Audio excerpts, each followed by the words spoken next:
تا حالا شده صبح بیدار شی و حس کنی زندگیت روی تکرار گیر کرده؟ گوشی رو برمیداری، اسکرول میکنی، با عجله روزتو میگذرونی. خسته میشی و شب میخوابی.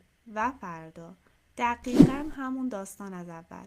روزا میشن هفته، هفته ها میشن ماه و جایی ته دلت از خودت میپرسی من دارم زندگی میکنم یا فقط دارم دووم میارم؟ حقیقت اینه، عادتهای تو آینده‌تو میسازن. همون کارهای کوچیکی که هر روز انجام میدی یا تو رو همونجا نگه میدارن یا آروم آروم میسازنت و به آدمی که همیشه میخواستی تبدیل میشی. توی این ویدیو قرار نیست درباره حرفای کلیشه‌ای و انگیزشی صحبت کنیم. میخوام 10 عادتی رو بگم که واقعا زندگی آدما رو عوض میکنه. عادتهایی که پشتشون علم، روانشناسی و تجربه آدمای واقعیه. و اگه تا آخر ویدیو بمونی، یه عادت مهم و ویژن بهت میگم که خیلی‌ها دربارش حرف نمیزنن، اما همونیه که بیشترین تاثیر رو داره. عادت اول، آیین شفافیت صبحگاهی. بیشتر آدما همین که بیدار میشن مستقیم میرن سراغ گوشی. مشکلش چیه؟ روزتو با واکنش شروع میکنی، نه با کنترل. پیام‌ها، خبرها، استرس‌ها، قبل از اینکه حتی مسواک بزنی میری وسط شلوغی. راه درستش چیه؟ 10 دقیقه اول صبح فقط مال خودت باش. نه گوشی، نه نوتیف. یه لیوان آب بخور، یه جای آروم بشین و از خودت فقط یه سوال بپرس: امروز واقعا چی برام مهمه؟ همین کار ساده مغزتو دوباره سیم کشی میکنه. به جای اینکه دنیا حالتو کنترل کنه، تو سکان روزتو دست میگیری. قانون دوم، قانون حرکت 2 دقیقه‌ای. لازم نیست مثل ماراتون بدوی یا بری باشگاه حرفه‌ای تمرین کنی. بدنت فقط ساخته شده برای حرکت. قانونش اینه: هر وقت احساس کردی حالشو نداری، فقط 2 دقیقه حرکت کن. کشش، شنا، راه رفتن تو اتاق، هر چی.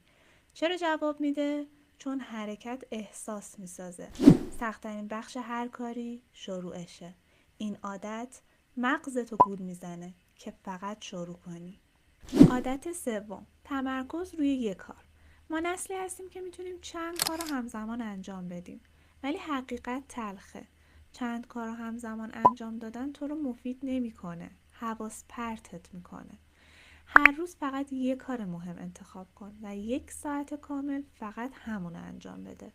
بدون گوشی، بدون صدای پس زمینه. روانشناسا بهش میگن دیپ ورک. 1 ساعت تمرکز واقعی از 5 ساعت کار نصف نیمه با ارزش تره. اگه اینو چند هفته ادامه بدی، نتیجهشو تو کارت میبینی. خلاقیتت منفجر میشه. عادت چهارم، غروب دیجیتال. مغز تو برای اسکرول تا 2 نصف شب ساخته نشده. برای همینه که مضطربی، خسته‌ای و خوابت نمیبره. یه قانون ساده بذار. مثلا ساعت 9:30 شب پایان صفحه نمایش. بعدش چیکار کنی؟ کتاب بخون، بنویس، با خانواده حرف بزن، فردا تو برنامه ریزی کن. میتونی برای تجربه یک خواب عمیق ویدیو 5 راز خواب ژاپنیا رو داخل کانال ببینی. عادت پنجم، ریست هفتگی. بیشتر آدما هفته ها رو بی هدف میگذرونن. هفته 30 دقیقه وقت بذار که هفته قبل چی خوب بود، چی بد بود، 3 اولویت هفته بعد چیه. یکم محیطتو مرتب کن. این کار به مغزت حس شروع تازه میده. قبل از اینکه عادت 5 به 1 رو بگم، همونی که اطرافیان توش نقش مهم میدارن، یادت نره سابسکرایب کنی که ویدیوهای بعدی رو از دست ندی.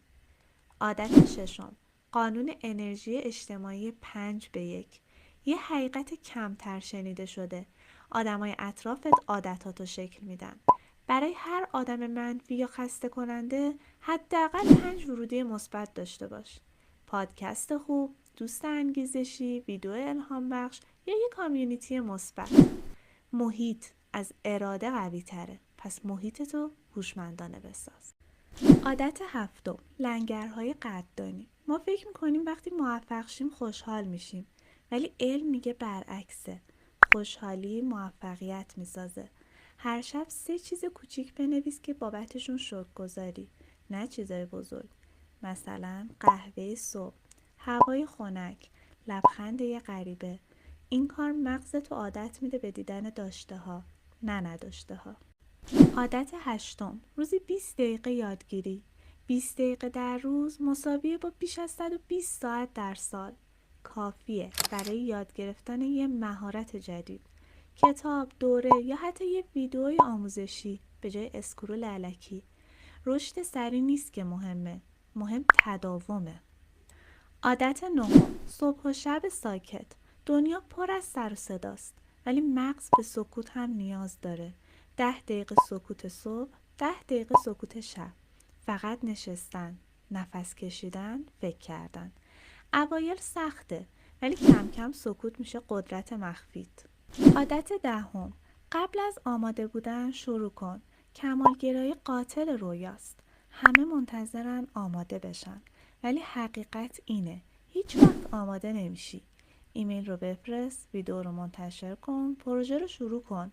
اعتماد به نفس بعد از عمل میاد، نه قبلش. و اما قبل از این که بریم سراغ اون عادت مهم و ویژه که اول ویدیو بهتون قولشو دادم، اگر تا اینجای ویدیو رو دوست داشتی لایک یادت نره. و اما عادت ویژه‌مون، نگاه به آخر عمر. هفته یه بار از خودت بپرس زمانی که 80 سالم بشه در چه موقعیتی هستم. این سوال انگیزه زیادی به تو میده که حواست به زمانی که داری، لحظه ها، آدمایی که دوست داری و آدمی که داری میسازی باشه. در آخر، این 10 عادت زندگی رو یک شبه عوض نمی کنن، ولی تو چند ماه و چند سال تو رو به نسخه‌ای میرسونن که بهش افتخار میکنی. حالا نوبت توه. کدوم عادت رو از امروز شروع میکنی؟ تو کامنت فقط شمارش رو بنویس. اگه ویدیو برات مفید بود لایک کن، سابسکرایب کن و برای کسی بفرست که بهش نیاز داره. یادت باشه نسخه آینده‌ت داره نگات میکنه و امیدواره امروز شروع کنی.